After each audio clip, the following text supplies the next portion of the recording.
Hello and welcome to my channel. এই ভিডিওতে আমি ড্রিলিং মেশিনের উপরে একটা নিউমেরিক্যাল প্রবলেম সলভ করে দেখাবো। তো এখানে যেটা ক্যালকুলেট করতে হবে সেটা হলো ড্রিল করতে গেলে মেশিনিং টাইম কত লাগে সেটা। তো প্রথমে দেখা যাক যে প্রবলেমটা কি আছে। তাহলে প্রবলেমটা লিখে দেওয়া আছে 12 millimetre hole is to be drilled through a 12 millimetre thick plate of steel. তাহলে একটা ড্রিল হোল করতে হবে, সেই ড্রিল হোলের ডায়ামিটার কত 12 মিলিমিটার। আর যে প্লেটটার উপরে আমাদেরকে ড্রিল করতে হবে সেই প্লেটের থিকনেস কত, থিকনেস হলো 20 millimetre. Cutting speed is 18 metre per minute and feed rate is 0.125 millimetre per revolution. How long will it take to drill the hole. তাহলে ড্রিলটা করতে কত সময় লাগবে। তাহলে ফার্স্ট আমাদেরকে যে ডেটাগুলো গিভেন আছে সেই ডেটাগুলো আমরা কিন্তু এখানে লিখে নেবো। দেখো গিভেন ডেটা কি আছে। ফার্স্ট দেখো ড্রিল ডায়ামিটার, তাহলে D small D is equal two কত 12 মিলিমিটার ড্রিল ডায়া। তারপরে কি বলা হয়েছে দেখো থিক প্লেট, তাহলে প্লেটের thickness T is equal two কত 20 মিলিমিটার। এগুলো সব দিয়ে দেওয়া আছে, আমি এখান থেকে লিখে নিচ্ছি। তারপর দেখো দেওয়া আছে দেখো cutting speed V is equal to 18 metre per minute. আর কি দেওয়া আছে feed per revolution S R সমান কত 0.125 মিলিমিটার। এটাই ফিড পার রিভলিউশন, তো পার রিভলিউশন আমরা লিখলাম না। তাহলে আমাদেরকে বের করতে হবে টি সমান কত, টোটাল টাইম সমান কত। তো এই অঙ্কটা করতে গেলে যে ফর্মুলাগুলো লাগবে সেই ফর্মুলাগুলো আমি এখানে লিখে রেখেছি। দেখো এই ফর্মুলাগুলো আগে আমরা কিন্তু বের করেছিলাম, ক্যালকুলেট কিন্তু আমরা আগে করেছিলাম ফর্মুলাগুলো। তো সেই ভিডিওটা আশা করছি তোমরা দেখে নিয়েছো। তাহলে দেখো এখানে এবার যেটা হচ্ছে যখন আমরা ড্রিল করি, ড্রিল যখন করতে যাই তখন দেখো ড্রিলের এই পয়েন্ট থাকে, এই যে এটাকে বলা হয় ড্রিল পয়েন্ট। তো ড্রিল পয়েন্টটা যখন এখানে ড্রিল করতে শুরু করে তখন কিন্তু ড্রিল ডায়ামিটার, অ্যাকচুয়াল যে ড্রিল ডায়ামিটার আমরা চাইছি, এই যে 12 মিলিমিটার ড্রিল ডায়ামিটার আমরা চাইছি, সেটা কিন্তু প্রথমে পাওয়া যায় না। তো এতটা থিকনেস প্লেটের ভিতরে যাওয়ার পরে কিন্তু অ্যাকচুয়াল ড্রিলটা হয়। তো এই জন্য আমাদেরকে এই যে ড্রিল পয়েন্টটা এক্সট্রা আমাদেরকে ধরে নিতে হয় এটা। তো এই জন্য এই যে আমরা এল লিখেছি, এলটা কি হবে, এলটা হবে আমাদের প্লেটের থিকনেস প্লাস এই যে এইটুকুকে অ্যাড করতে হবে। তো এইটুকু অ্যাড মানে কি, এইটুকু হলো লেন্থ অফ ড্রিল পয়েন্ট। এই যে ড্রিল পয়েন্ট 0.29 ইন্টু ডি, এটা আমাদের অ্যাকচুয়াল এল। তাহলে এই ক্ষেত্রে আমাদের এল কি হচ্ছে টি সমান কত, টি সমান দেখো এখানে 20 millimetre plus 0.29 into D. D মানে কত, ডি মানে হলো আমাদের 12 মিলিমিটার, একটা 20 একটা 12। তাই এটাকে আমরা ক্যালকুলেট করলে পাবো 23.48 মিলিমিটার।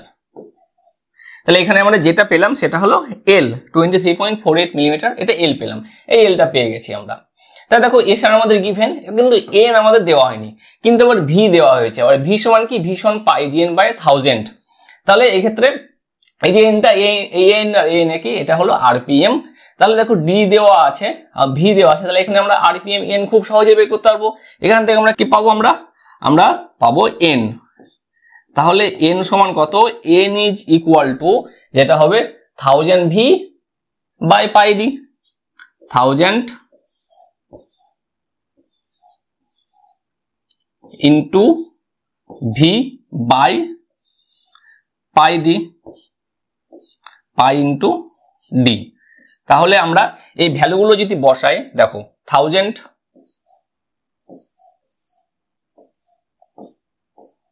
ভি কত, ভি আমাদের হলো 18 মিটার পার মিনিট বাই পাই,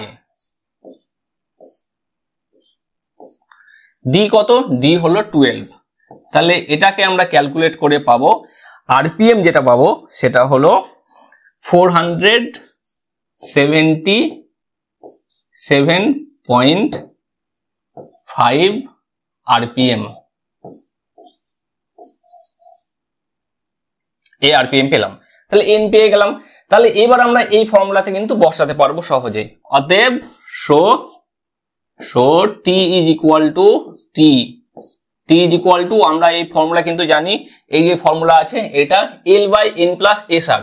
তাই এল সমান কত, এল সমান হলো এটা 23.48, 23.48 8 বাই যেটা হবে সেটা হলো আমাদের n ইন্টু এসআর। n কত? 477 477 ইন্টু 5